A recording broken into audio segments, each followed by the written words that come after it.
This is the Variety Sports Network, created for the fans, by the fans. Now to your host of tonight's show.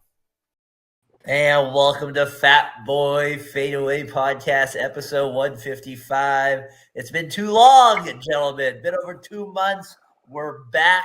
We're ready to go. We're ready to get into it again a little bit here with some sports talk. Got to reflect on what's been going on. A lot been going on in our own lives as well. Tyler, I know you as well, so we'll kind of touch on that a little bit as well. But gentlemen, it's good to be back here. Fatboy FadeAway Sports back in action.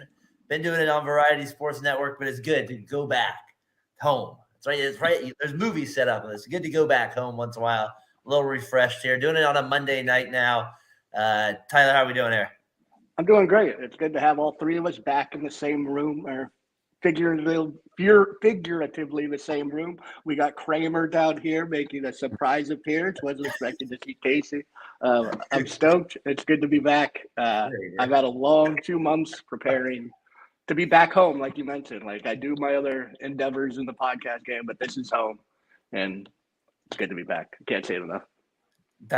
Casey, we got our guy. I got to shout out my guy CP here out in New York. This guy puts out a lot of content. I have mad respect for Chris. We got to get him on there again here. So Chris, shout out to you as well. My guy Terrell here, fantasy baby, 11 straight dubs. 11 straight dubs. We're coming for the championship. Can we go, Tyler? Can we win out? We lose week one. Can I win out in Terrell's league? Can I get the ring? Spectacular. Can I get the ring in this league? I'm not sure if I get. Casey, how you doing, my friend? I was trying to go with the House of Party look, Tyler. It's more Kramer-ish. It's not quite as frizzy. Is that the helmet hair? Is that helmet hair from? Is that the helmet hair from Jelani?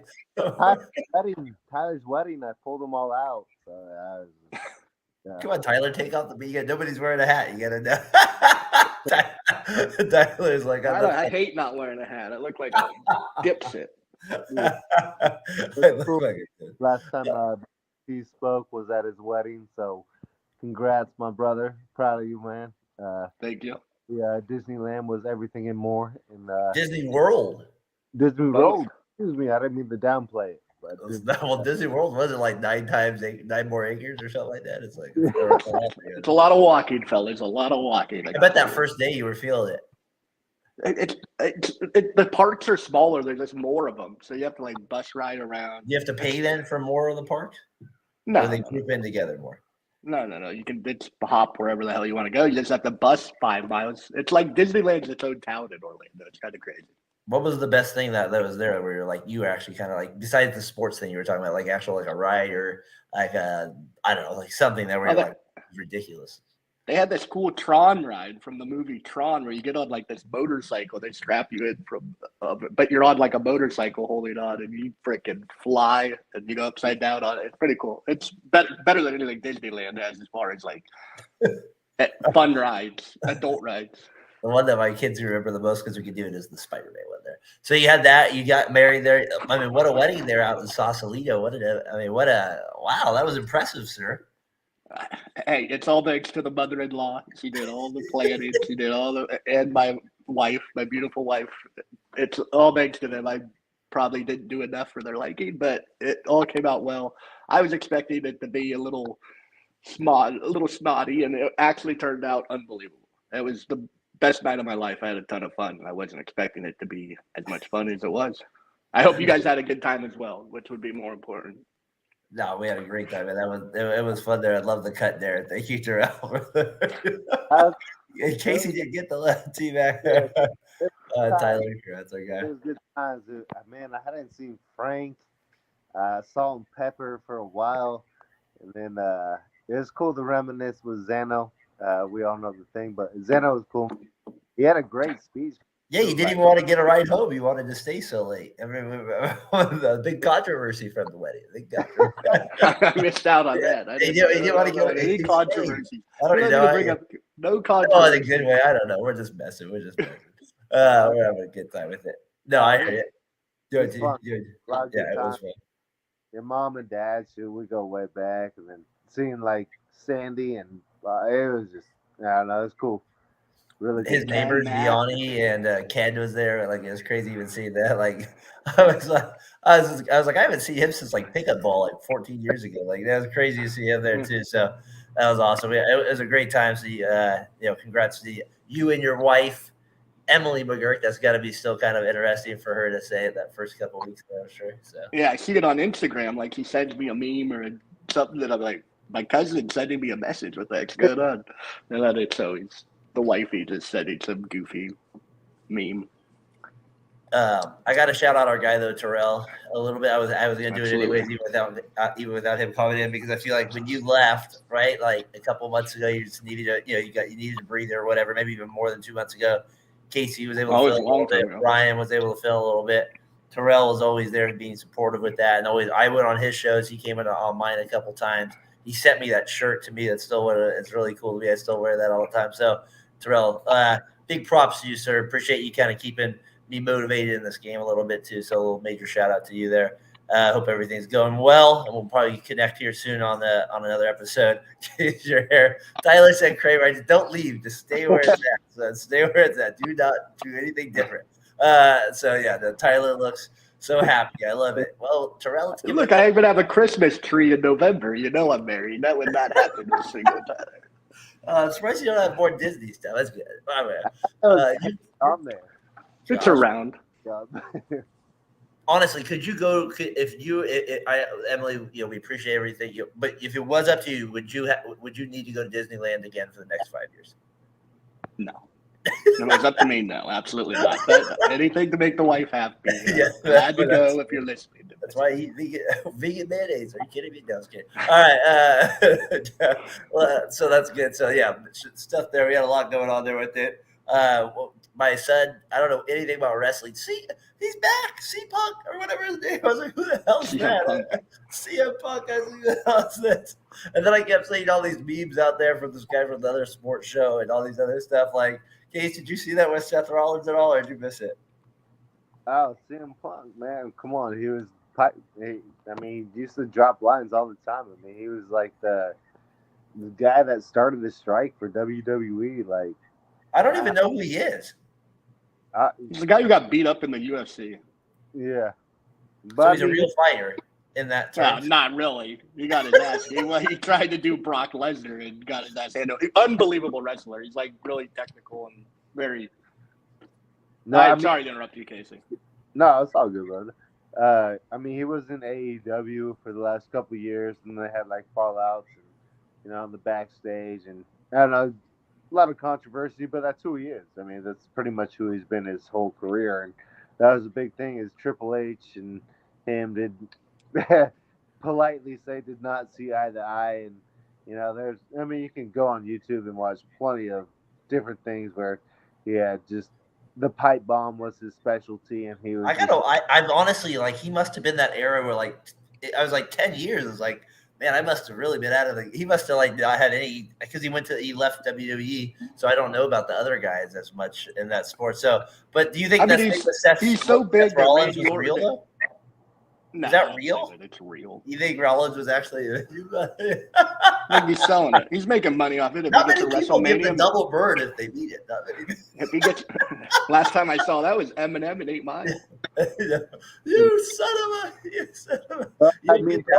a! Part of it, if you think about it, Seth freaking Rollins, he's pretty much run the show on Raw for, God, I don't know, at least like a decade now. And CM Punk kind of just, he's a magnet. He did say negative things about him before in the press, I saw, so I did think that was interesting. But Triple H has probably nothing good to say about him, which he was pretty politely just saying, like, he's good for business.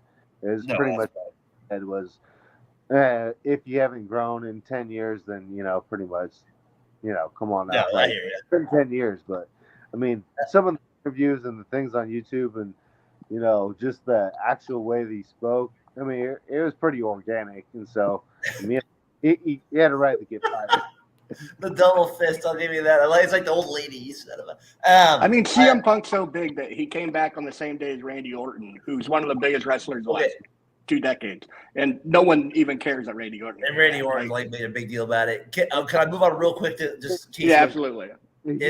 Was that he came back in his hometown of Chicago? So that's probably why. That too. That's probably why. And he came out at the end of summer or Survivor Series. They made him the star of the show. It was different. Harbaugh scandal. Tyler, you were kind of on. I felt like you were able to kind of voice your opinion more about this because you had a little time with it. What did you have? What did you think with his overblown Harbaugh scandal with the cheat codes? Like, was he stealing signs? And then what did you say? You said Michigan is the he's all we're like underdogs or something like that, or we're underappreciated. I was like, are we kidding me? Are you saying that we're like, so I just thought he was kind of ridiculous with the scandal when we were gone too. That came up, and then they win all their games without him. Are you kidding me? They win all their games without him. So we'll see. I don't know. The intern coach has a love affair with Jim Harbaugh, always shouting him out at the end of games and awkward interviews. Michigan, calling yourself the underdog at Michigan's kind of a real steep. Like, take some balls to say that, and nobody's going to agree with you. No. This is what I want. I want Jim Harbaugh to go to Ohio State, or not John Harbaugh to go to Ohio State, so we can have Harbaugh versus Harbaugh every year. But it's most likely going to go to the NFL. But if John could get to Ohio State, Wouldn't that be great? If John coached Ohio State, at least Baltimore coaches Ohio State, that'd be great. They can't get any better than that.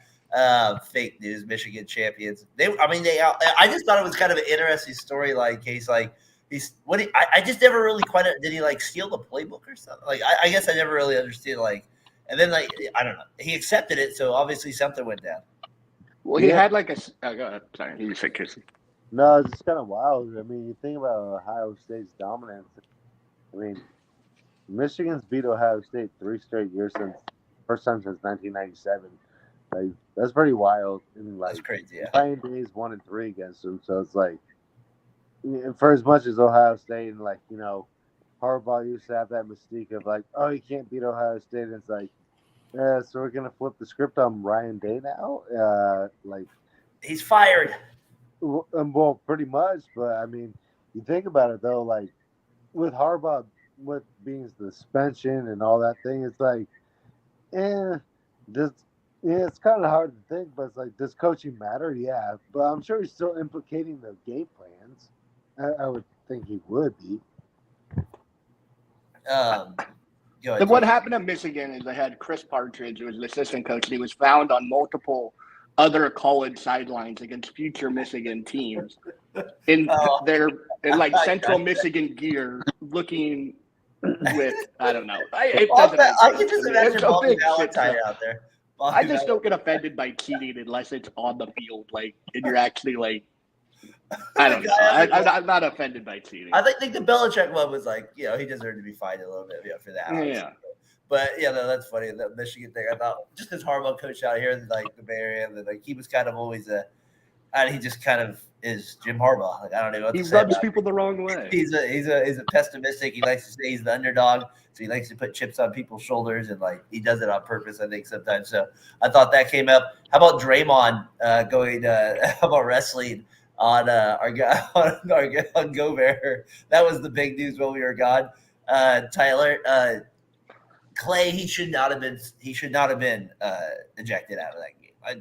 I watched that. There's no way. Like he should not have been ejected, but whatever. That is what it is. But Draymond, he's getting worse. Like this isn't even a basketball thing anymore. Like I remember I've been saying this to you. I always compared him to Rodman. This is part of it. As Rodman got older, he got way looser. He got way looser with things. He was getting kicked off teams. He was like doing crazier things, every game testing the waters. He even went to like as far as kicking somebody out the one of the reporters. That was probably his lowest point. So I don't know. I'm not saying he's getting to that, but he's been now suspended 3 times in 7 months. I don't know. Like it doesn't seem like, and now that the NBA is probably like that. Was he going to get like 8 games next time? 10? So I don't know. Like. I don't even know what to think about like him going forward anymore because I'm not sure he'll be there. I mean, I think it is about basketball. I think he's not as good, so he tries to make up for it and being a different type of player. I mean, he's always been ultimate aggressive. I think this was blown out of proportion. People calling it like, "Oh, we got Rudy Gobert in a choke." Like he didn't like cut off the air to his brain. Like he wasn't choking him. He had him in a headlock, if you want to call it that. Yeah, sure. But I just don't buy it. I mean. That whole Warriors era is dying a slow death with Steph trying to keep it alive. But Dre and Clay just don't seem to be the basketball players they were. It's like they're absolute shells of themselves. What's wrong with your boy? He sucks. He can't guard anybody, and he can't hit a shot right now. He's terrible. He's slow. He has no lift. I just go back and watch that game 6 before he got hurt against Toronto to make myself feel better about who Clay was as a real basketball player. His lateral quickness is gone. He has no gone. lateral. I mean, he can only do a few things on offense. Shoot threes, 1, maybe 2 dribbles shooting, but now he has to dribble more because of our offense and stuff like that. And he just can't do that anymore. He can't guard anywhere near it. Case, Draymond, but when we got Dre only picks on punk guys. Gobert, Casey, right after the game, what he's like, he came at me like he wanted to kill me, basically. Gobert, give me a break at the same time. Come on. Do we really need to start with Gobert? I mean, we know the Go start wherever you want. Draymond, start with Draymond. Start with the Warriors sucking. Start with Clay. Well, Draymond to start because that's obviously the big thing we're talking about here. Yeah. I mean, you can't drag We'll someone get into that in a second. 25 feet. I mean, the 5 feet, you do it quick, but I mean, you go from half court to your own bench. It's a bad look. Like, it's just not good. I mean, I'm sure Joe Lacob and Goober were just like, man, we cannot have this on video. Like, at the end of the year, we're just having this like guy just absolutely. I mean, he did a great job holding him back. Nice job, Draymond. He had 3 more years of this bullshit. Tyler said it's not a chokehold like WWE status, but I mean it's definitely enough where it's like, all right, bro, like you gotta let go after like a few feet. And the fact that it continued, and then he had no remorse about it, and the game, I think it was like a day or 2 before, he had that monologue basically saying like Andre Green, Monologue. better than you. Like it's not a good look unless you freaking go out and choke someone out, like to the public's eye. But to Tyler's point though, God, Klay Thompson looks bad. Like he's just like, I don't know. It's almost like watching Grant Hill at the end of his time with like Phoenix. That's a good call right there. I like that. There's spurts, but it's just he can't do it on a night-to-night basis. It's tough to watch. It really is. Yeah, he's been But terrible. then when I see Jordan Poole, I kind of smile. So We mentioned Rudy Gobert and how like he's been ridiculed for the last 3 years. Like he's a loser. You can't win with him. But now Minnesota seemed to find rhythm. Obviously, Anthony Edwards is probably the number one reason for that. But is Gobert's probably more important than Cat in this run? But can you win with Gobert? Is this just a 20-game? It seems kind of lucky sprint to where- me. I think Ant is really good with it. I think Cats can shoot his threes. I think Gobert still he can't play in like certain things. He spread COVID. The Frenchies had no respect for Kobe. Frenchie, Floppy, LeBron, and Whippy Harden. Terrell on fire tonight. I love it. You got that. With Frenchie, Floppy, LeBron. That's good. No, I'd be curious. I think Minnesota. I think they're definitely now. When you see them top 4, it's like if it's not this year, you still with Ant. You still feel like they're going to be in there. You would think most of the time in that discussion. He brings up Poole and me liking Poole. That kind of gets to my Paul point a little bit. Okay, Paul's been good. Poole's been awful with Washington. We've seen the stats with it. Whatever you want to say it, though, the Warriors do miss his scoring at times. They don't maybe miss the other things, but you do see some of it off the bench. Like, you're not getting as much from the other guys. Like, the highest next score is like 14 points per game, right? Curry, 30. The next one's 14. That's kind of a big differential. Yeah, I think Moody just has to say F point because he's not going to get to 19 points a game. I think he can. Like, I really think is he going to get the attempts? I mean, he's got game, man. Like, you watch Moody play, I think he just needs to be more assertive. Terrell, I'm imagining this in your. Can we invite Terrell on this stream? We need Terrell on here. Poole stinks. Poole's god awful. Have you watched any of his games in Washington? He stinks. I'm just really trying to relate it back to a Warriors point, Tyler, in the sense of like we're obviously there is like a little scoring part of it at times. It seems like we lack. I don't know what I'd agree we need scoring, but not from Jordan Poole. Jordan Poole. I'm just saying we lacked that part of it that you can see with that he brought at times. There was an easier guy to come off the bench. That's all I meant by that point. Then more so is yes, he's been awful. He has regressed, Terrell. I was wrong about that. Paul has been better for this year though, but I'll see if Poole can get it. He just seems way off to me. He seems like I'm gonna go. Poole's lost his marble. He just seems like he's not.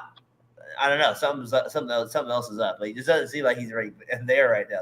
Does anybody else get that vibe? Like, he wasn't this bad at moments. Like this. Draymond give him CTE. Early stages.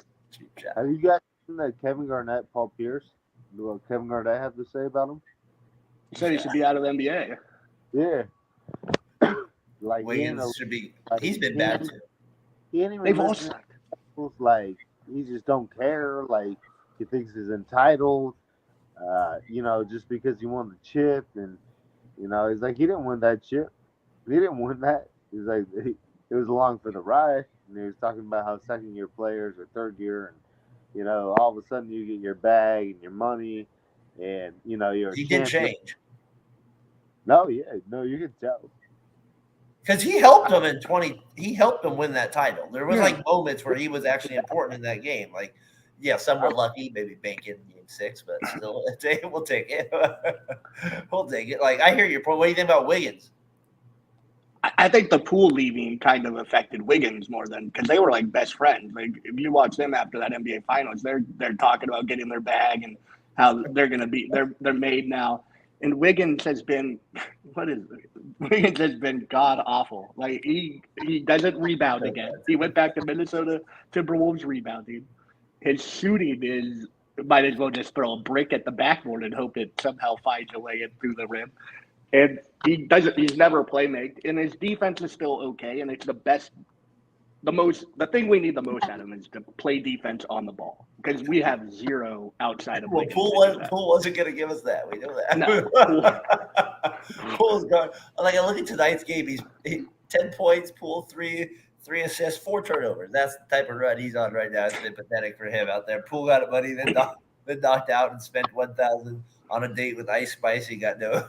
So I got Terrell again. I'm feeling it there with it. I'm sorry, all right. I was wrong about the Poole thing, Casey. Wiggins has been. I mean, like I said, like I don't see.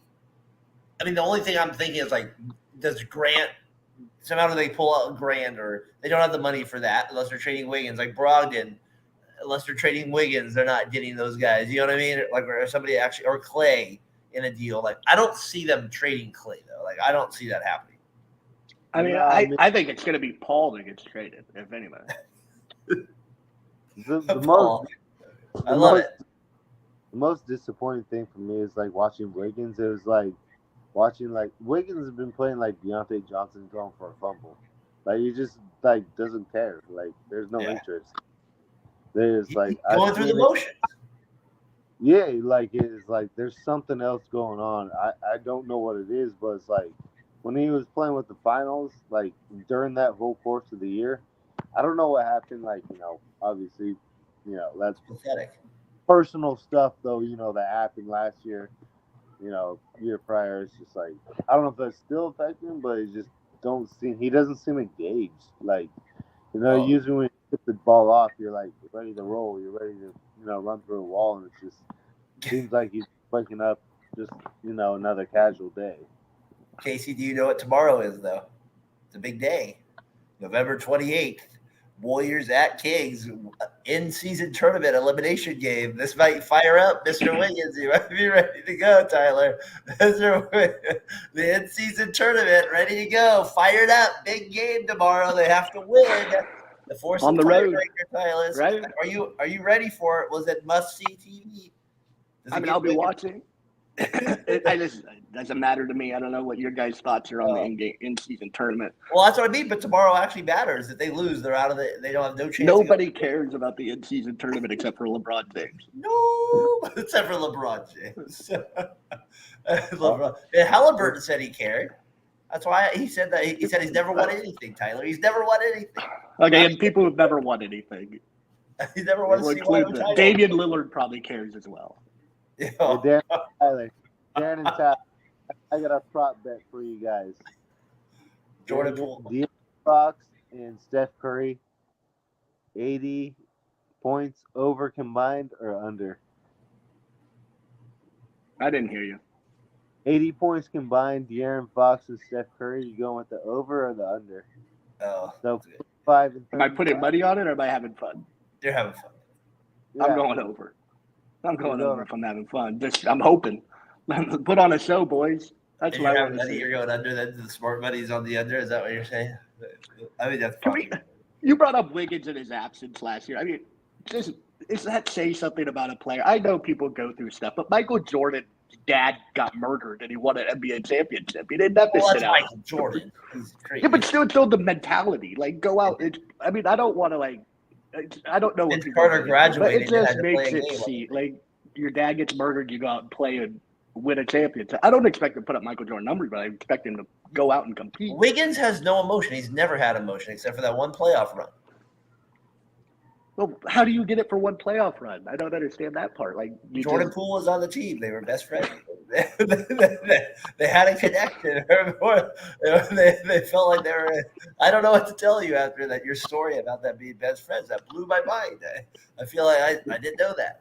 You must feel like you read. They were. I mean, watch that when after they win the championship, how they interact with each other and they interviews. I gotta say, it's good talking Warriors again. It's been a while. I've been doing the NBA show, but I wish they were better. I only get to talk about it with Doug, who also gets a shout out on this show. Doug's been helping me a lot with the NBA Double Double podcast. We dove deep into the Magic and the Pacers dominating a little bit with it. That Sabonis Fox trade has turned out to be kind of a fun one. Halliburton. I know, but you combine Halliburton with it. Fox was always like, should they keep Fox or trade Halliburton? That's what I mean from that sense of it. So it's kind of fun to see how that they always play out. Now they're both kind of right in the hunt for like the middle of the 5 seed, even though the Pacers lost to the Blazers tonight. I saw. Can I speak on the Warriors? Do not want D'Lo on their team ever again. You could throw that trade in the trash can. D'Lo, he's terrible. Who do you think they don't have to trade for? I don't see anybody they're realistically trading for except for that white guy on the Spurs. He used to play for the Blazers. Zach Collins? That's the I can see the Hollander mix. Collins mix. I can't see anybody else but Collins mix. Terrell, appreciate it. Appreciate it. Collins is the only guy I can see. Andre Drummond, I suggested that. That guy quickly turned me down in that show. I got to say, Terrell, it's funny. He's able to join us more at the 8 o'clock shows that are 11 opposed to the ones that are 8 a.m., but at his time, 11 a.m. So I appreciate he's a night out. I like it. I like that he can jump on with us in the chat. It makes the show even better. Collins, yes. Collins mix, the white dude. Who are they going to get? They don't have anybody. They don't have any money. And they're not going to – that's my thing. They're not going to trade a rookie. Yeah, but you can trade the contracts, and then you do have money as long as you make the contracts max. And I think that's one of the reasons I wanted Paul, because he's on a one-year deal, and if this shit hits a fan like it is, how about he's Chicago an expiring contract. For Vujicic and like maybe somebody else. Vujicic and the guy I don't want for North Carolina. I always forget his point guard. Colby Lewis or something like that. I don't want Colby White. I feel like he'll get dealt in trade, and I don't want it. It's him. So, but I feel like Levine, maybe Levine. Does he go to the Warriors? Get Levine? I don't. He's not a Warrior. Yeah, he doesn't feel. Let's get to the elephant in the room. Is Steve Kerr the issue? Is he an issue at this point? Yeah, I've always backed Steve Kerr, but I mean they're not playing well. It seems like it's a shit show. Nobody's happy, and is it run very properly at this point in the year? Well, I mean, Draymond keeps getting ejected every 5 minutes from a game. So Draymond's not the issue. He hasn't even been available in like half the games. Go ahead, kid. I mean, the only person that's shown up every game is Steph. I mean, he's averaging over 30. I mean, it's hard. Like Wiggins shows up when he wants to. He's had, I think, one good game, great game, I guess. He had a 30-point game. Clay's just, I don't know what the hell's going on with him.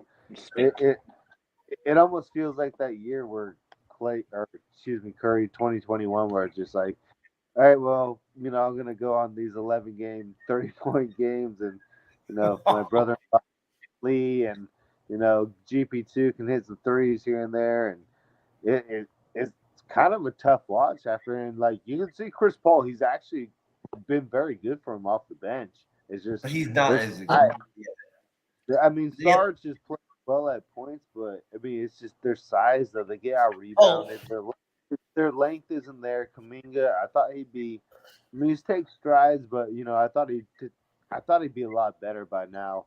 And he's not getting minutes for a reason. Moody, I really believe in Moody. I think he's just, he's a solid player with it. Kuminga is not your usual Warrior player, right? No, he's not like your typical. Take minutes kind of mesh and gel, but I thought the last game he had some good athletic finishes, and he's getting there though. It's just a slow process, a lot slower than I thought it would be. Paul does it less than Foster does the game, just by the way. Yeah, no stop Foster. Jason, you brought up they're not tall. There's no wingspan, and they're slow. When's the last time a slow team that isn't big has won anything? Like they're not. Paul's been great as a backup backup point guard. He plays the quarterback position of this team. So, but he's not a all-star level player anymore. He's been great at what he does, but he just can't score the way he used to. Does Kerr need to change the starting lineup? Does he need to say remember you sent me the tweet today of Klay Thompson kind of going like somebody was kind of he's like, no, I wasn't saying that you need to be benched, but he was kind of seeming like he was because they haven't been playing well. I mean, maybe Klay is at this point of his career, maybe he's better coming off the bench. I don't know. Maybe that's start Moody or something like that. I mean, where are we at that? I mean, if he's really going to make that transition where he's an all-time Warrior, he's not he's not Steph Curry. He's not. He's never been. So, you know what I mean? So I think that's where he's at in his career, and he has to accept it, or it's going to be Carmelo-esque, and you're going to be out of here next year. It won't be Carmelo because he's been on the same team the same whole time. What I'm saying is he'll be out of here. Third team. What I mean is he'll be out. He'll be out. That's my point. They don't. I'm going to give a hot take right now. I think the starting lineup. Stephen A. Smith. I think it should be Steph, Looney, Moody, and then off the bench it should be Klay, Dre, and Paul. That's not bad. Hold on, what's your starting lineup? Because that sounds awfully small. I think you got to go. Who's stopping the ball? I guess even Curry. Klay's not stopping the ball. No, I don't know. You're right. That's not bad. I would try something different. I say you start Sarge. Curry, Moody, Sarge, and then I'll go with a flex, maybe with I don't know, somewhere in between, maybe with the Trace Jackson. I don't go with that. I still feel like you got to start Looney. I still feel like he's start Looney. Yeah, Looney and Sarge would be to me. I don't know. It seems like Looney, Sarge, and then Looney and or Moody and Curry, and then bring up the three.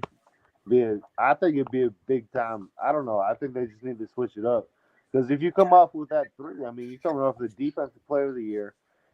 Chris Paul, facilitator, and then Klay Thompson. I think you got a huge advantage. You almost had what the Spurs had with Ginobili and a couple Patty Mills, like that type of lineup, and Boris Diaw coming off the bench. But who's scoring on that second lineup? Like Klay has to be set up by somebody, or coming off screens, and Draymond's not scoring. I like Casey's lineup. He had 8 people out there, so we're gonna win a lot of games with that. Just kidding. We're gonna win a lot of games. We got Looney, Wiggins, Moody, Curry, and Paul. That says it. Go ahead, T. What were you saying to Case? No, that's all good, man. I was pretty much done with that. No, I just don't know who's scored. Like you had Klay, Draymond, and Paul coming off the bench with. Draymond and Klay aren't coming off the bench, though. It feels like this year that's not going to happen. They're not ready for it. It feels like we're talking about what we would do. I understand what. It's going to happen. Kerr needs to do that. Maybe we're saying is maybe like Klay needs to come off the bench. So that's what I'm thinking. Klay coming. Who leaves first? Draymond just signed a 3-year deal, but Klay or Kerr, are they leaving at the same time? How's that work out? Like who the Warriors more entrenched with? Feels like Kerr. I mean, it feels like they love Kerr, but I think Kerr will want to retire first. Yeah, Yeah. I think as soon as Steph's done, Kerr's done. No, that's a good point. I mean, I don't want to put up with Draymond by himself for 2 years. Play like. Curry retires. Curry's like, I'm going to retire too. He's like, That's my meal ticket. I'm out. I am out. I'm going to retire at the end of this one. That one does it for me. I'm out there. That's hilarious if that's what he did there. He's like, I'm out on that one. That's your mistake. I ain't gonna get done wrong like that. Tom Brady ain't gonna prove that I'm the worst guy. Like, nah, just like it's just like, nah, like as soon as Steph's done, we done. Like, he's like, I'm out. I'll see you at that point right there. Kay, sorry, it went a little in and out there for a second there in your audio. All right, so hey, we got that. Brian's not on to join me real quick, but I wanted to say to Brian, Jimmy G. I'm sorry, you were right about Jimmy G on that one. You're correct. I'm sorry. All right, you got that one right. Jimmy G was terrible for the Raiders. I have that as my NFL note as well. Casey, your Lions, they're still available, but your Niners prediction not very good, sir. That one was not as good, but they did get over 4 wins. But I know you were messing with Brian on that one. Hot take, my NFL hot take, Terrell. I know if you're out there, I'm getting ready for it. Let me get it up. Remember what I wanted right there. Dolphins are going to win the Super Bowl. That's my NFL hot take. What? I'm expecting that's my NFL hot take there with it. That's like our jacked up segment on ESPN. Well, good. So if anybody had an NFL hot take, like where it's kind of out of the blue, you had something crazy. If there's one out there, to me, it's that this team could win that Super Bowl. Like I think they are like ready to win it. Surprise some people. Tyler, what do you have a hot take possibly? I mean, they just lost Jalen Phillips, their best pass rusher. I just don't see it with that offense. It's a hot take, man. For me. I'm going Bills still make the playoffs. I'll ride with Josh Allen. I know they're 6-6, but I believe he's a top 4 quarterback, even with the turnovers. He just does so much on a football field. I'll take the Bills still make the playoffs in the 7th seed of the weak AFC. To me, I need. Do you have a hotter take, Casey? You want even crazier than that? the first time ever the Lions and the Dolphins face off in the Super Bowl. I like the Lions. Wow, that would be one of the more interesting Super Bowls of all time. Like random. It's like the Bucks played the Suns. Like what happened? What are we doing here? Like what? That would be an odd one. Lions at Dolphins. I think anything with the Lions would just. And the Dolphins, we've never really seen it in our lifetime. What were we like one? That was one, I think, when they played in the Super Bowl against the Dolphins. So I think the last playoff game I saw him win, Lamar Jackson, I believe, was the running back, and he ran for like 200 yards against some team. I can't remember who it was. And then the Lamar Miller, I think, was the running back, actually. Yeah, that was. And then the Raiders beat him 21-0 the next week. Torrey James, pick 6, maybe. Right for this thing. Shout out Torrey James, old quarterback for the Raiders.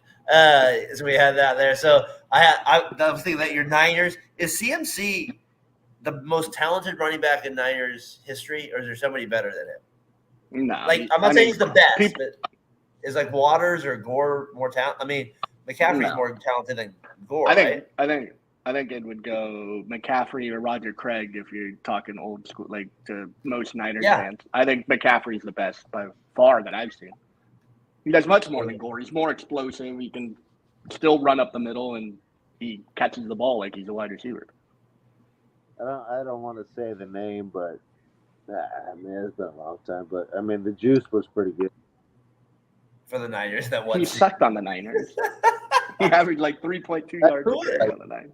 How about he was good though? But we can't count that one out there. He only played one season with it. I would throw up there honestly. The best one I got to see was Charlie Garner. OJ had some great cuts though. I think Charlie Garner was probably one of the better running backs for the Niners. Yeah, he was good. He was unreal. I think he only played 1 or 2 years. I think he was 1,000 or close to 1,000 with the Niners. Then he went to the Raiders and was even better. Yeah, I just was curious watching him, like how good like he was. CMC, like all right, where is he ranked? Maybe in Niners lore at the end of the day. Bills make it to the AFC Championship game there in Terrell there. I don't know. Like, I just feel like Waters and Craig are the first ones that come to mind with me. And then, like Casey said, maybe a few, definitely not OJ, but a few other ones come to my mind too. So, I don't know. Gore's the other one that basically, so that was the main thing. And then you guys play the Eagles this week. Big game. Great game. Sirianni, you want to beat more or the fans? I heard the Bills fan got in trouble. We're getting mad at a Philly fan, I said, or an Eagles fan. I was like, what a shock.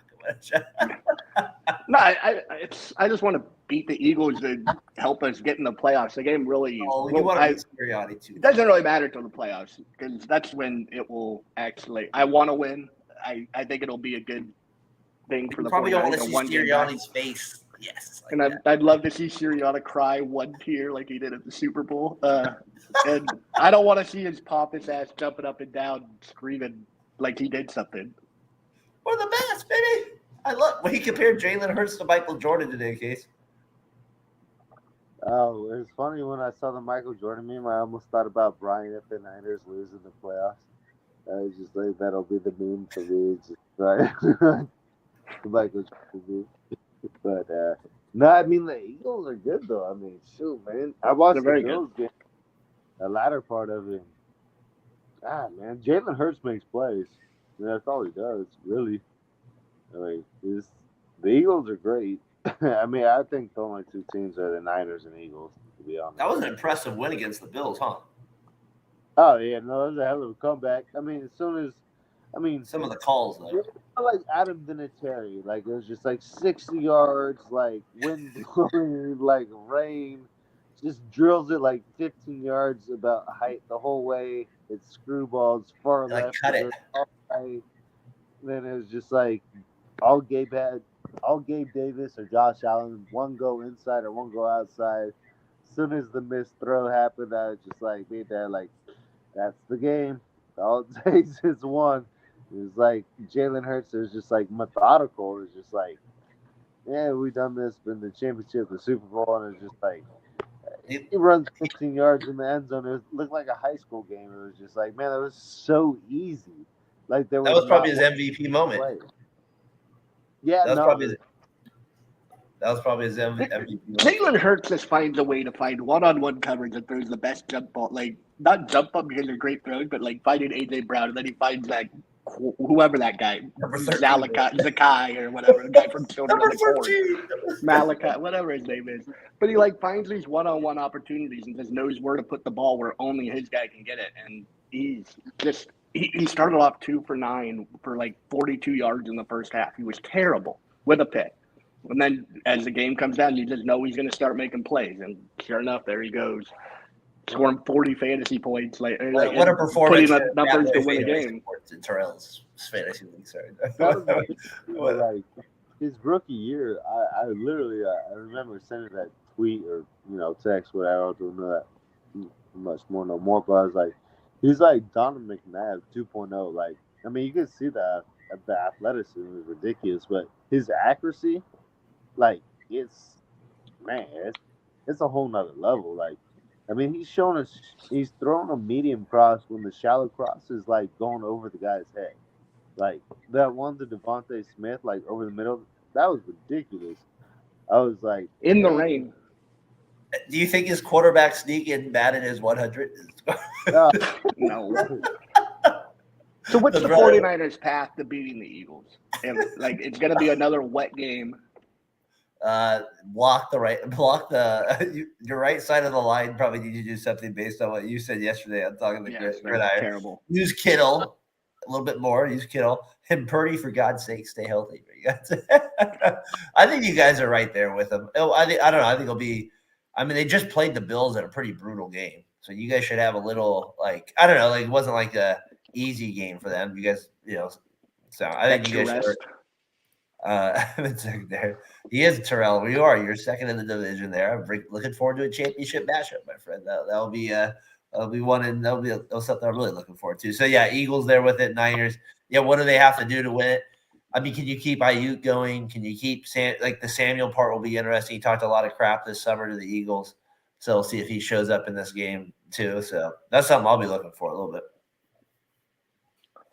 Yeah, I think they got to protect and they got to get pressure on Jalen Hurts. They can't let him get outside the pocket and make plays. And it worries me that I don't know. I watch the Niners too closely, where I'm always worried about like things because I felt like nervous. Your corners, you feel like can get exposed by those guys, the big wide receivers. Is that where you're worried? I mean, Ward played great. Lenore and Ambry Thomas can definitely be exposed at times, but that's where you hope Fred Warner and Greg Greenlaw can just make a difference over the middle and just affect plays. And I love that it's put a the fear of God in 125 them. start too. What was that? I love that it's a 125 start too. Yes, it's going to be dark in Philadelphia by the time the third quarter hits. Yeah, but I'm glad it's not a Sunday night game. Like I'm glad it's like kind of like earlier in the day. Like it's kind of like I kind of like that part of it. So we'll see. It's just going to be like the Bills game yesterday. I don't know how the Eagles get all these home games against all the best teams. The Chiefs, the Bills, the Niners, all home games. Yeah, but they got to play the Bears. Go ahead, Jason. I think one of the better pickups the Niners made actually, and John Lynch. I mean, granted, you make a mistake on a quarterback, Brock Purdy, the savior, comes in, and I love that line, Paul Heyman, Brock Purdy. But yeah, that's what, instead of Brock Lesnar, that's one of my favorite memes there is. But I mean, the $1 Million Man. I think getting Chase Young was a game for him like this. Like what a game changer! Like, I think that was like their one pickup where all right, who are we gonna face when we need it? I think getting Chase Young was I think they picked up Randy Gregory and they saw that he didn't really have what they needed, and then they got Chase Young, 3rd round pick. He's up after the year. If not, it's basically a free pick. They get a 3rd round compensation if he goes. It's like house money. It's like, all right, the one guy we need to stop in this conference is Jalen Hurts. So if we get 2 of the biggest beasts from Ohio State in the last decade, I think we can rock with this. And I think that was a huge pickup. And you got Fred Warner in the middle. Yeah. Since this Chase Young signing, it's just open. I don't think it's done much for. I mean, Bosa's been great the last 3 weeks, but I think it's opened up things for Hargrave and Armstead. They have just been unbelievable in the middle of the defense since Chase Young got there because they're still focusing on Bosa. He's still the number 1 guy they had to stop. And Terrell, thank you for Chase Young. I can't say it enough. Gosh, you're a good farm system down there in Washington. You keep taking your players, picking them apart. You bring want them into Sam San Howell. Francisco for 8 months or 8 games. But yeah, Chase Young's been a great pickup. I mean, I think that goes without saying, really. He's 3rd round pick. Are you out of your mind? I just don't understand how the NFL works. Casey mentioned it. If he goes and signs a contract somewhere else at the end of the year for multiple years, they get a 3rd round pick back. Yeah, they don't even lose anything, really.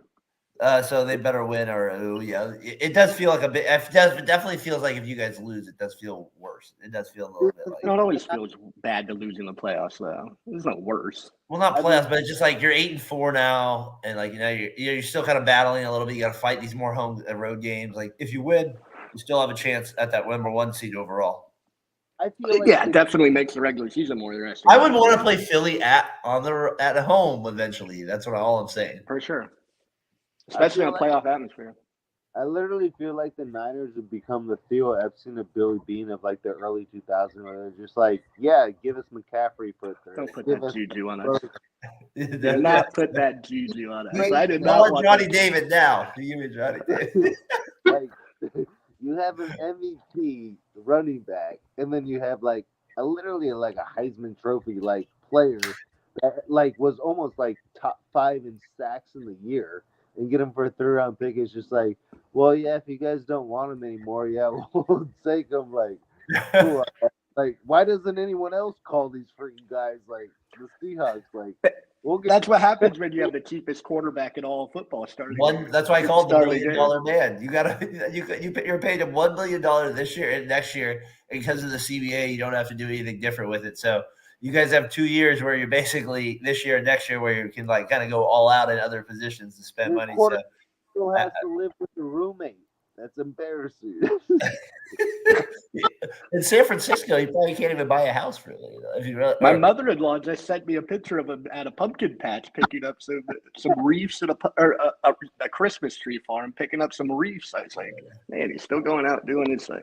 Shout out to my guy Ant here in Memphis. I was doing that double. Shout out to Tyler if you listened to it at all this week. But in case I said to you I was actually doing the show. We were doing that magic show. And then I'm kind of checking my Twitter thing, and Ant's like, "Hey, I'm in dinner in Orlando, and I see the Wagner brothers there." I was like, "Well, man, everybody's seeing people at dinner. What's going on around here?" I've never run into anybody. I guess in Cloverdale, nobody comes out to Cloverdale. I saw it. We need to get some celebrities out here. Casey, come on. We gotta get you ran into me a couple weeks ago. That's touche. No, that's good. So you have the Niners, you got the Eagles. That's a big game this week. That'll be fun. Our Raiders case, like we said, 14-0. Patrick Mahomes, 31-3 this right up here. Like, okay, all right, we're ready to go. So that ends up changing right away. So you end up getting that with the Raiders. Just another pathetic performance. I mean, is the middle of the field able to be guarded? Is that possible? Can we guard? They cut two guys today, Marcus Peters and another safety for getting arrested for a DUI. So the Raiders are they're like they always are, just never sure. Dysfunctional. Yep. And I mean, Mark Davis, I don't know. It's sad, the whole thing with it. So we got that case. We got that. Anything else on NFL wise you guys want to jump into? We got the AFC North has been kind of crazy. I don't know. Like, what else? You got the Cowboys. I want to talk about Derek Carr. Yeah. Oh gosh, 20-20. Your favorite football player. Just such a Derek Carr game this year. This week, 24-38, 340 yards, no TDs, one pick, 15 points, 5 field goals, and a pick six.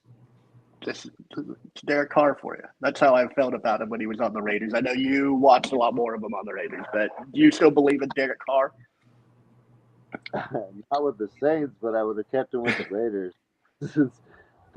After seeing Jimmy and Aiden shows promise, but I think it's the system. But I mean, I when they were saying MVP conversation and top 10, I think he's the middle of the tier. I think he's like 16, 15. He's not the worst. I mean, he's not Mac Jones. He's not like Zach Wilson. But, I mean, I would say he's about, I don't know, a handful over Kirk Cousins, somewhere in that range. You have him over Kirk? No. I think he's about 5 quarterbacks less than Kirk. Because I think in Kirk like Justin Fields area? He played the Niners, and I was like, damn, Kirk must. Like, when he got it rolling and he lets that, like, bleep. Kirk looked good this year. Hey, he fire that thing. He ain't got no hold back on that thing. He just, like, lets that shit slang. Like, he's good with it. But Derek Carr is like, yeah. And then it's like, you watch Devontae Adams, Hunter, and, like, he yeah, sucks. he's like he's scared to pull You're the being trigger. too nice. He's terrible. I think he's scared to pull He's the Barbara trigger. Walters. He's 20 for 20. That's where he dominates. He's right there between that, and then we get to the red zone. He's pathetic. He doesn't do anything over there. Over Cousins, I'd have him over that. So there's no way. I mean, he's terrible. He is what he is. He's check down Carr. That's who he is. That's what he is. And the Saints are. He's no more than 9 or 8 or 8-9, and that's his ceiling. And then once in a while, maybe 11-5 creeps in if the team stands out. That's just how I feel with it. Washington though? I feel like it's the same thing with Washington. When they let Cousins go, it's like there's some really shitty quarterbacks, and you're like, our guy was like Sam Howell. I agree, but no, I agree. You get Mitchell Trubisky's. You get like, I mean, these Ritter. guys. You're like, I mean, look at the Patriots. My God, like, I mean. Even if you look at the Patriots, weapons are non-existent. The Saints have guys like that you can get the ball to. You're right. They can do something. Like I'm not saying the Raiders. I think Mac Jones blows, Zappy blows, Tommy DeVito blows. Like the NFL, the bottom of the barrel quarterbacks right now are the worst. They have to do I've that. ever seen. I mean, the Raiders have talent too, though. That's why Jimmy G got benched. I mean, he couldn't even throw it to Devontae. He was open like by 30 yards, 20 yards sometimes. It's like. Do you like eating O'Connell? O'Connell's like he can probably win you 6 games a year. I bet Dad loves him. I bet Dad. Dad probably is like, yeah, I like this guy. Dad likes him because he doesn't fumble. Like he throws the ball. Like at least. Dad liked Andrew Walter. That's difficult. He was big. He had a strong arm. He could push it down the field. We trade for Sam Darnold. That's those guys. Trade for Sam Darnold. I think the Raiders, what I would do, I would package Jimmy G, maybe a couple, picks, and then trade for Trey Lance. I think you'd have to give up a pick to get Trey Lance. Oh, God. We're in deep trouble. Bo Nix. JJ McCarthy. It's sad. Tyler has good football. We're just here watching crappy football. Can I mean, this is the Raiders, like, in a nutshell. Jacoby Myers throws the ball across the field against the Raiders to lose a game for the Patriots, and they go out and say, that's the guy I want on my team. He's like, been pretty good, actually. He's been okay, but still, like, you watch that and you go, yep, that's the guy I want on my team. He'll throw it across the field. When, I don't know. It seems like it'd be a tough sell. The guy was open. Look at the tape. And then Chandler Jones, he can't even get on the field in the facility. Mental breakdown. Look at the tape. All right, we're like going on an hour here. It's fine. It's been fun. We're back at it. We're just chatting up here tonight on Fatboy FadeAway Sports here on Variety Sports Network. Got the crew back together here on a Monday night. Appreciate our guy Terrell here tuning in. Realism Sports Talk. Be sure to check that out. Got to be able to shout out my other guys. Josh Lowe, been doing a few baseball shows. Been doing that as well. Keeping me going there at that. Doug, like I mentioned there. Jordan, been doing a few of those. And Jimmy, far to the bench. So a few guys here doing the podcast game as well. Brian Johnson, of course, like I mentioned as well. So appreciate those guys doing it. C. Wood, C. Henry, B. Jones. We joined him with on Realism Sports. It was fun doing a show there. C. Henry to completely ruin the show, as Terrell said last time we joined it. So that was fun doing that with him last time. So shout out to those guys. And, of course, our guys 3 the Hardaway and DA. Always doing good stuff there. So shout out to those guys, podcasts here along the way. So Broncos, they're doing pretty good too. 6-5. My gosh, it's sick. Makes me sick to see them doing well. What I do? What I do? He just calling you out. I don't know. So we got the Broncos there. Hey, I got baseball real quick, Tyler. I know we can move through it. Yeah, let's go. Melvin, you guys hire. Bochy wins. A's leave. Tyler Insensitive. I wrote down lowest watch world. What I do this time? Lowest watch World Series. Still not enough black players in the league. Those are my notes when I watch baseball. Insensitive. Insensitive. I forgot to mention this with Terrell, the white running back thing. He's the best white running back ever. Will he get on Madden though? Will he get or is it going to be what's the other white running back that got on Madden? I always forget about his name. Mr. Hillis. Yeah. Who is the other? I couldn't think of the other good running back in the last 20 years that was a white. Like who was the best? Toby Gerhardt. Toby. Mike Allstott. Yeah, I guess Mike Allstott probably would be. He wasn't even technically a running back. I think the only other white guy that I remember being on a Madden cover was John Lynch. And John Lynch was on a Madden? Yeah. Who was the little white guy that? 27, I believe. Danny Woodhead? Yeah. Who's white? We should do a show on the best white running. That'd be a great god. So that's why. That's my thing with Allstott. Yeah, it's gotta be Allstott. Peyton there. So anyways, those were my baseball notes there, Tyler. You guys get Melvin, A's leave Oakland, Casey. We got to go to a game next year just to say sayonara, cry the tears away. We'll go there. We got to deal with that. I went to 3 games this year. You weren't there to be found. I was not there to be found. I was boycotting this year. I can say that. They came. I am not giving that. I want free tickets. I want free tickets. I want to go to the last game. That's why I do want to go to the last game there. Just to kind of see what that experience would be like. I bet it'd be crazy in Oakland. So I'd be interested. There'd probably be people there like holding arms around the stadium, like you may not go in. We're not gonna let you. I'm gonna shovel a bag of tools to steal some grass. I want to take a chair. From the stadium. I want to take a chair. That's what I want. So that's my goal. How many extra police officers will be hired to be at that stadium that last game? There will be no drug use in the stadium. I guarantee it. No one taking needles up in Mount Davis. They probably won't have a lot since their city missed the grant for the money to get paid. So. Oh, gosh. Hey, Casey, honestly, I told Tyler, it's not for me, honestly. It's just like, it's one of those things where it's like a memory thing. It really is. Like, it's just kind of one of those things where you're there. You know what I mean? Like, that's the best way I can explain it. It's, as you get older, you kind of think of those things a little bit. And that's really all it comes down for me. It's like, I think if I was 12, I would think a lot different. But like, I'm 40 now. I'm going on that this year. I think of all the games we went to with Dad. That's why that Matt Stairs video I showed you means a lot. Like, it's just like that was May 2000. It's the last time the three of us went to a game together, like just the three of us. Like those little things matter in that stadium. Like going to all those Raiders games year in, year out, crappy football up the wazoo. Mark Sanchez eating a hot dog on the sideline, going through all those bad moments. So like those are the things that you just miss, like not being able to go to those anymore a little bit more than anything else. But I don't know. It is what it is. You know, like I like the Raiders, but it doesn't hit home the same with me like it did when they were the Oakland Raiders. I guess that's the best way I can explain it. And I'm guessing that's what's going to happen with the A's. I'll still like them, but it's still like I don't know. I just don't think it's going to be like the same. That's how I feel. So. Yeah, no, I mean, no doubt, man. I mean, my first baseball game that I ever attended was Ricky Henderson breaking Lou Brock's record for stolen bases, was 939. Guy is the greatest. Yeah, I believe May 1st or May 31st. You know, it was. What was your first Raiders game?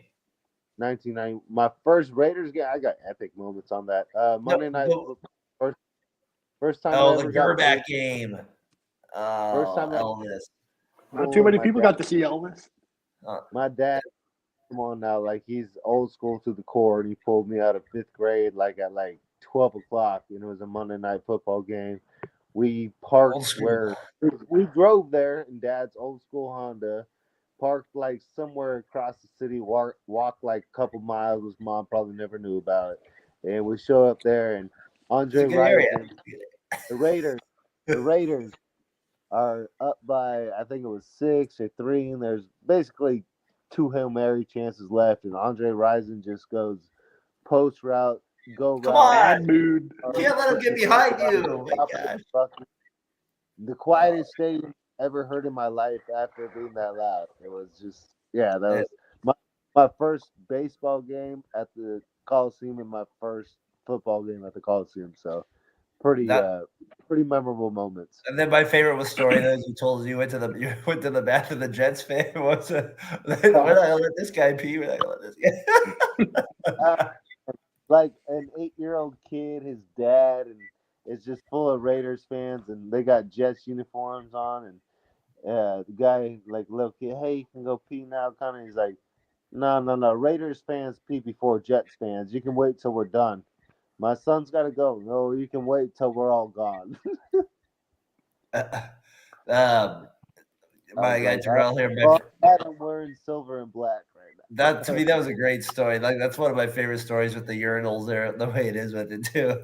They got the Raiders fans there with it. My guy Terrell here. My freaking guys, hope your Thanksgiving was awesome. I got a McFadden jersey. That's an old school Raiders name right there that we don't hear about too often. McFadden there. I got a McFadden Raiders jersey from my dad that just passed. Sorry to hear that, Terrell.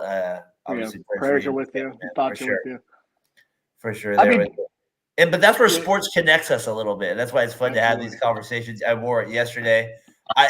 Tyler, you're a Jersey guy with it. Those things are cool. And that's why I have all this crap on my wall, honestly. Like, I don't know what it means. Like, I don't think I'm not like when I die, it's not going anywhere with me, but like my kids can look at it, kind of see what the stories were maybe behind it a little bit.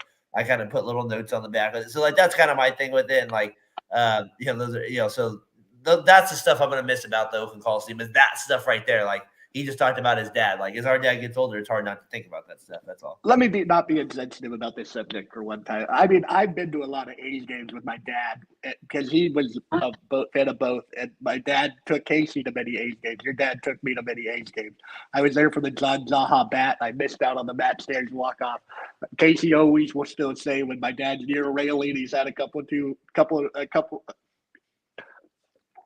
of glasses of wine, too many maybe, because he went to like this wine tasting at an A's game. My first game ever in baseball was at an A's game. It was watching Geronimo Barroa and the A's, and I think Eddie Murray. He was on the Orioles. That's his name, right? Yeah. Is it Eddie Murphy? No, it's not Eddie Murphy. Eddie Murray was on the Orioles, and he was going for 3,000 hits. He didn't get it, but like. Or he was around 3,000 hits. They were counting down 3,000 hits, even in Oakland. Like, it was a big thing. And it was just, I wish the A's were staying here. It doesn't hit me like it does you guys, obviously. Yeah. But I do have many memories in that stadium, and like thinking about it, you guys bringing it up, I'm like, man, it is going to be sad when the first time I ever got hammered at a baseball game was in that stadium when the Giants beat the A's beat the Giants like 20-1. Rich Harden like threw a one hitter. I was like, yeah, many memories in that stadium. I think I went to that game. You were at that game, Yeah, with somebody else though. I was not with Tyler. Everybody, no, I think I actually was hot at that AmeriCorps thing. Believe it or not, we have to bring into elements if the nachos. We're gonna do this. Is I brought my buddy. I'll name the name anonymous, but he's a huge Giants fan, and we were off to Oakland, and we get there, and we're rolling up, and we rolling up, and he goes, "Are we good right here?" And I go, "Look around you right now." I was like, "You good, man? Like it's a barbecue everywhere you look, man. Like you." And he's like, "Oh, this isn't like the Giants games." And I'm like, dude, like there's fire everywhere, bro. Like it's an atmosphere in Oakland. It is. Like, I mean, you good, man. Like, and especially back in the early 2000s, like, come on now. That was just like, hey, if you show up to the game, there's 10,000 people, like 8,000 people. It's Oakland. You're just gonna have a great time, and they're just happy that you showed up to the game. To be real. And Casey, to your point, like it's funny. Like I said, I always go to this guy Ant on Memphis because he was saying how he's a Memphis guy, and he was saying how he was at the FedEx Forum, their arena for Memphis, and it didn't feel like a home advantage anymore, like the way they were doing certain things and the way the crowd. That was the thing about an A's or Raiders game. You knew when you went there. There, like even a Warriors game in Oakland, it was a little like even when they're it was a little different. Like it did feel like the crowd was a little bit more like authentic because they had to, just like the Niners or just like your Niners at the Candlestick and the Giants. You know what I mean? Like that raw environment really just brings just your true hardcore fans. So like that's what you kind of get when you have a good team, and so those are the cool things that will be missed there with it. Or that's how I kind of see it. It's like that when the teams were good in those crappy stadiums, like those are like some of the most electric atmospheres you can ask for. I bet Terrell, like at RFK Stadium, like in a Redskins game back in the day, like those are probably the most electric. You know what I mean? Just kind of like you're there for football, you're there for baseball. So that's the stuff. Like I said, that AFC Championship game, like doesn't get better any there for me. The Titans, like I mean, like that's the loudest thing I've ever heard in my life. Yeah, it's not about like the scoreboard and the pomp and circumstance around all the lights and it's just football or baseball. Yeah. You're not worried about like what's on that big that's scoreboard. Nice. Yeah, like, there's nothing to look at that's aesthetically pleasing except for the football game or the baseball game. Like that is something that is like when I go to basketball games. Steve Kerr brought it up, and I know a lot of people hate a lot of football. I don't want to hear music while the game's going on. Like I don't think it's like it's what do we do? We're watching the greatest people in the world play basketball. That's enough for me. I've always thought that when I watch it. I always think there's two defined moments, like especially like with my dad, and we were fortunate enough to watch 2 Game 5s and a Game 4 at the A Stadium. We got Justin Verlander at his finest form as Cy Young. You're just like, this guy's freaking amazing. But then you also got to see the Tigers with Josh Johnson, Coco Chris. They were down 3-1, 3-2 going into the 9th. I mean, I swear that crowd, like, I mean, even my dad, like, to this day, was like, it was the loudest thing. Like, it was just like, it was like a college stadium, like the Michigan Big House. It was crazy. Like on steroids. I've never been there, but it was just like, you could not hear anything like next to you. All you heard was lips. Like, you could just see lips moving. It was just like, we're not done yet was the whole chant for like a half hour. There's some great YouTube videos on that. Who was the big fat white closer on the Tigers that year? It wasn't a white closer. It was a black. Valverde. Valverde, yeah. Valverde. And he, in case he had that game, Brian was over because I was living at my mom and dad's house. That was the first year Derek was born. He just was born or he was going to be born in December. So we were living there in October at that time. And Brian comes over, and I remember we were like, no! And I remember my mom and dad, what happened with like Seth Smith? Like, they didn't even care. We're like going crazy in the house. Like, that was one of my things. So I don't know. Like, I might still be that excited when it happens to the Las Vegas A's, but I don't know. There is just something that will take me a little while. That's kind of the thing for me. It's not just going to be like, yep, there we go, go A's. So we'll see how that goes next year. All right, here I got a few things, and we'll wrap it up here tonight as we're back. I know we're going to go a little longer here, but it's fun, and we're doing Fatboy FadeAway. It's been a while talking to you guys, and so I feel like it's just kind of good to be back on the mic. It's all kind of nothing. A's, nothing better than Jose McGuire. Thank you, Terrell. That is Battle of the Bay. I'm going to send you the YouTube video. I'm just kidding. If you need to sleep, if you need to take a nap, that was okay. No, seriously, those are the things. And what do you think though, Tyler? They should like leave the A's in Oakland, or do you think they should take it with them? Like they should leave it. I think they should leave it in Oakland ideally. So if the Oakland ever gets a team, they can 50 be the A's, years. That's a long time, man. Over 50 years. I'm just saying, it's a long time. Yeah, I think they should. I mean, it'd be nice if they did. It's just not going to happen. That's what makes me feel a little bit like about like I feel like if they would have left it, I would have felt better about our chances of getting a expansion team or something like that to come our way. So we'll see. We'll see what happens. It probably won't be in my lifetime though when that happens. So a lot of baseball to get into. Be sure to tune in the seventh inning stretch. Tyler, almost 90 views we had last week. That was awesome last week on seventh inning stretch here at Variety Sports Network. So appreciate all our baseball fans out there on the network tuning into it. So that was good. Hey, here's my thing. We'll get out of here. Bonanza. I wrote it down. All right, Pac-12. My last thing was this. If they have 6 teams enter the – is it 6 teams or 8 teams, Tyler, that's going to be in the college football playoffs in the future now? Going forward, isn't it like 6 or 8? 8, I think. Okay. Like 8. So somebody – I heard I was like, that's a good point. If like when Ohio State plays Michigan, that game doesn't quite mean as much as it would be because they'll probably play again in the playoffs, right? Like – I don't know, like maybe not play again, but they'll both play in the playoffs.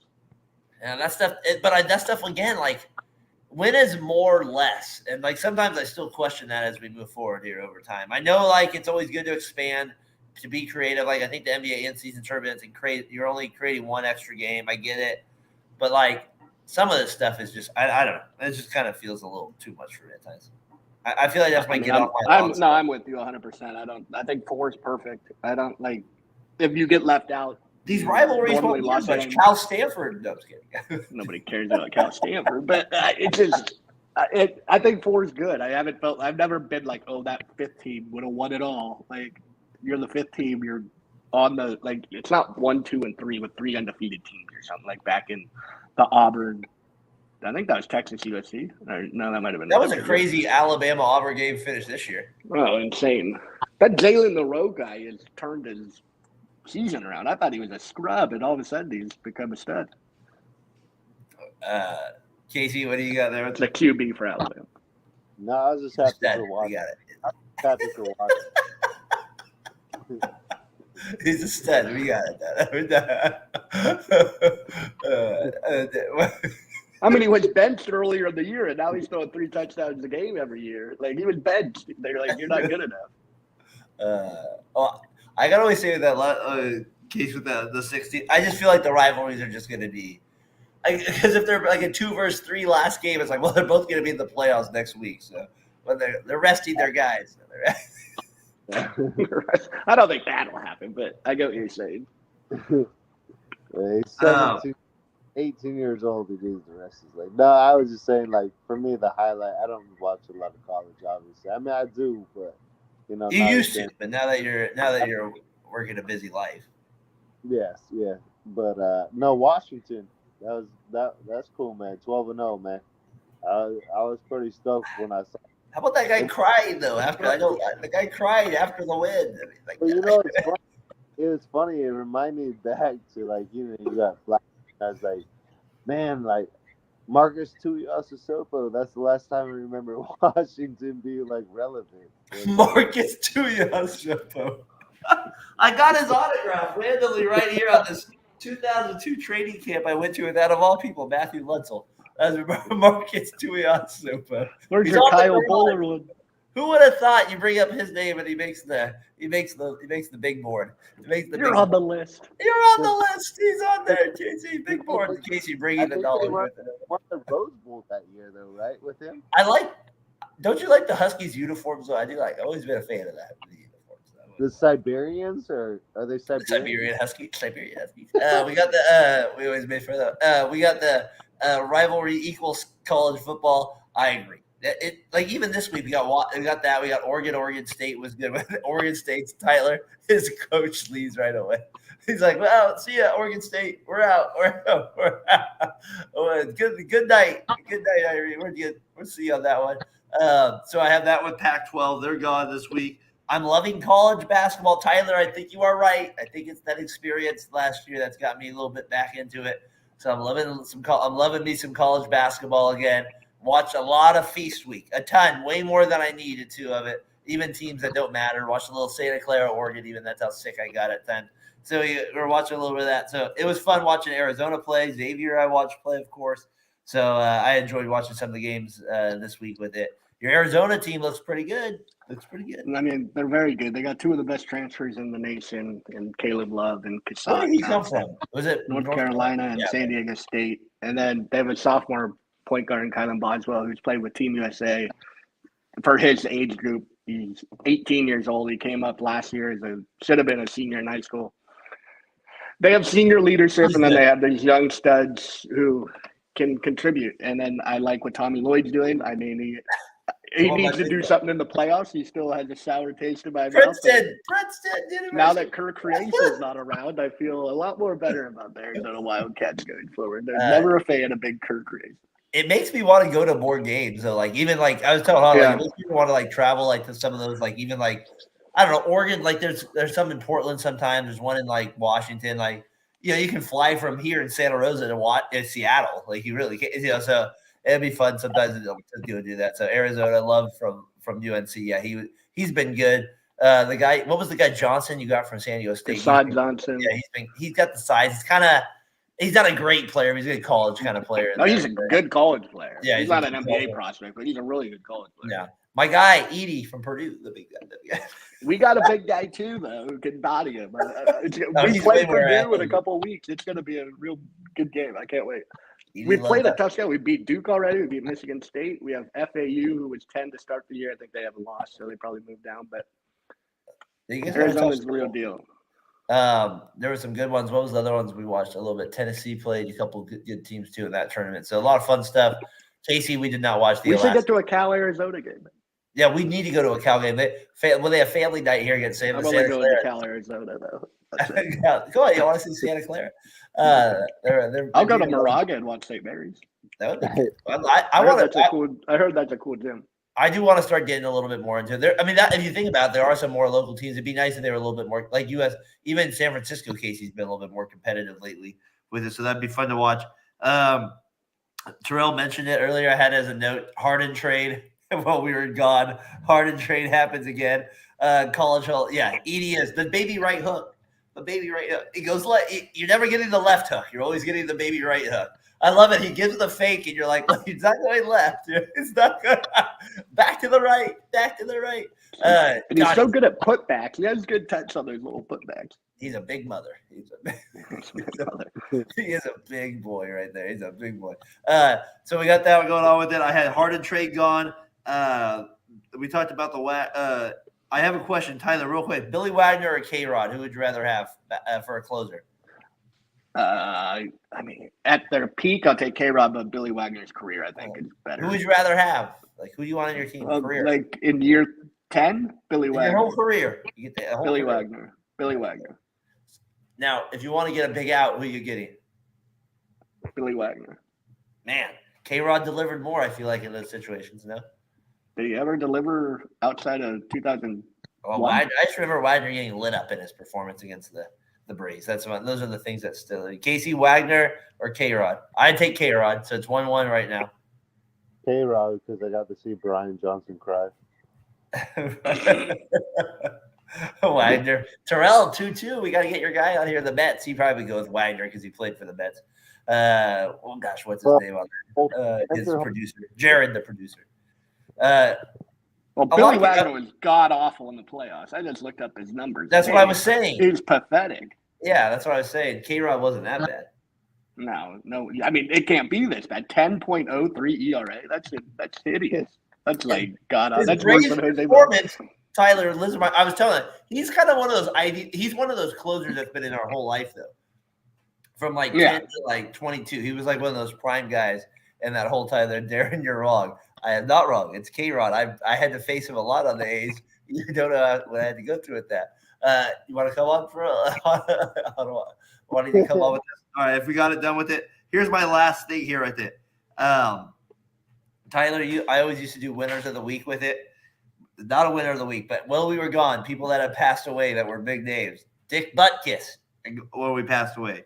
One of the best names in NFL history. Willie Hernandez. I only remember that name because he was one of the MVP. He won an MVP and a Cy Young in the same year. Always those random stats stick out to me in baseball. Willie Hernandez. He was a closer for the Tigers.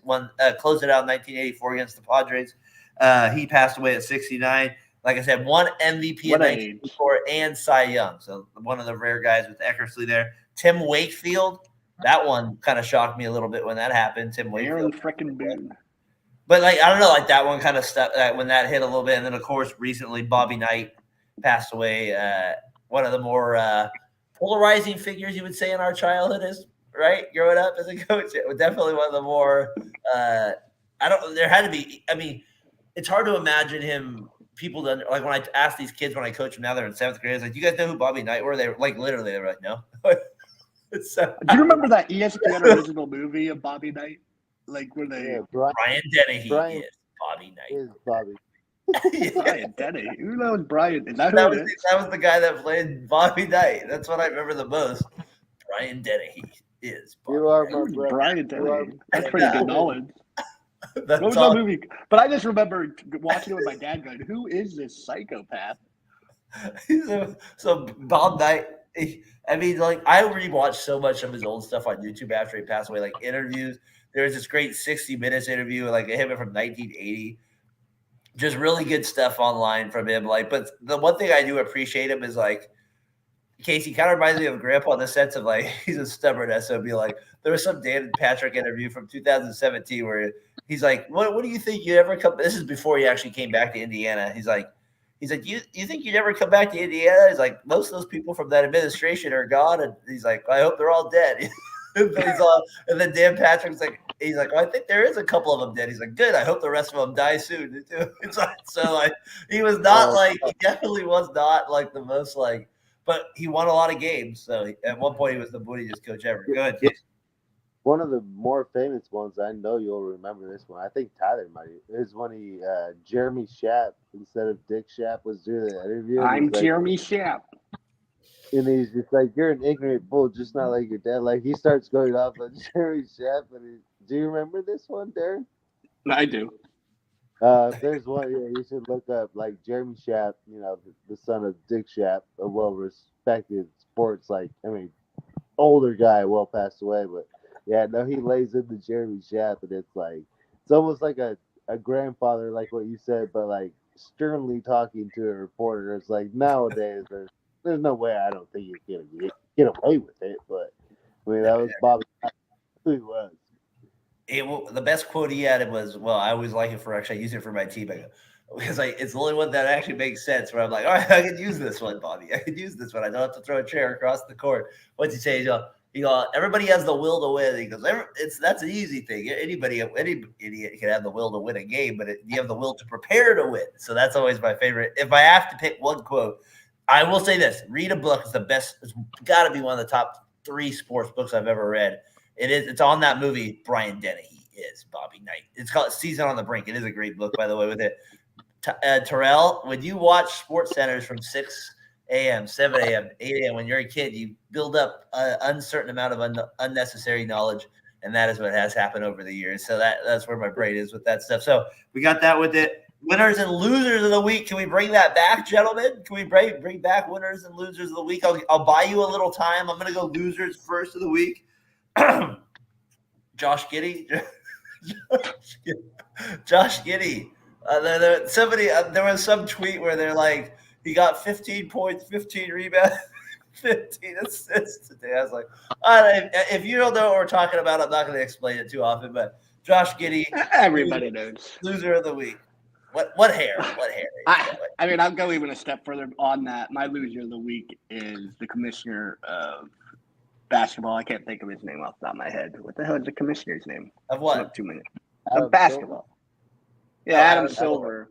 And loser of the last 4 months. The suspensions just don't make sense, or the lack thereof for certain players. I'm not even going to mention the jaw thing because I believe he should have got 25 games. The other guys aren't getting enough to correspond for what they're doing. The Miles Bridges and now the Josh Giddey just getting to play. He should be sat down and talked to until the investigation has been completed, at least.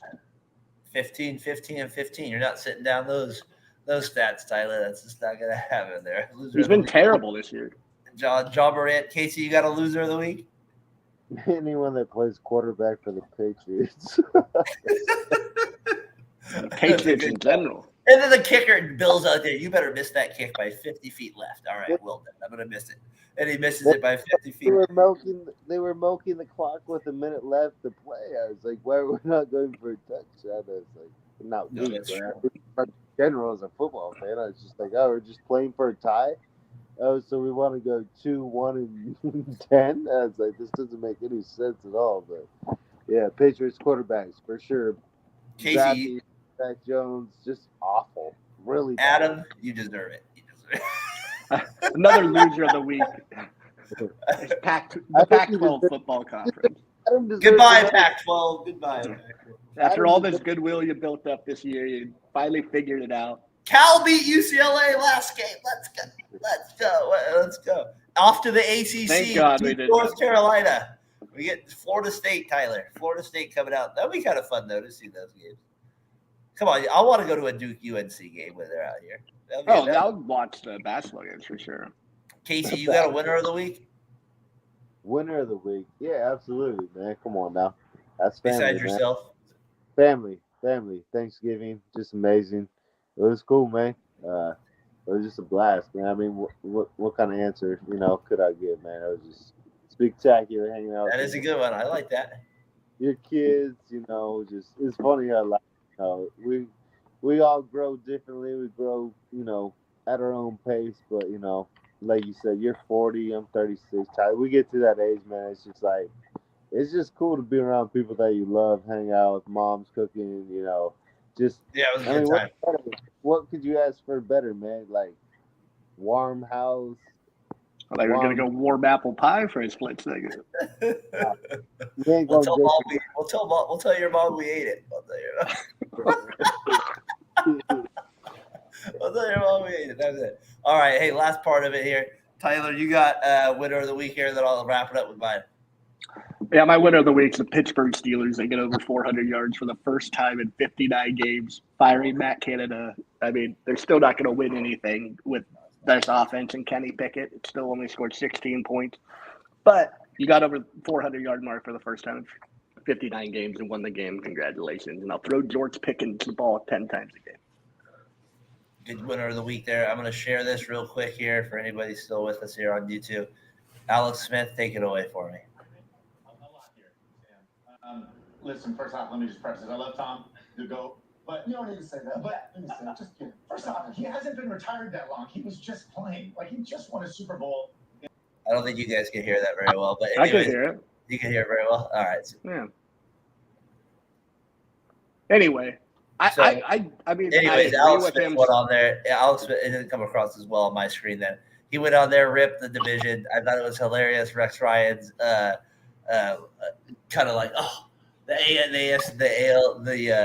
AFC East has sucked, and that's why Tom Brady's been great. He benefited from the Super Bowl because of the soft play. So winner of the week, Alex Smith, going out there having a little wavos and saying something negative about Thomas Brady. I appreciated that. I thought that was fun. So that was good. Yeah, I mean, anyone taking shots at Tom, you're always going to appreciate.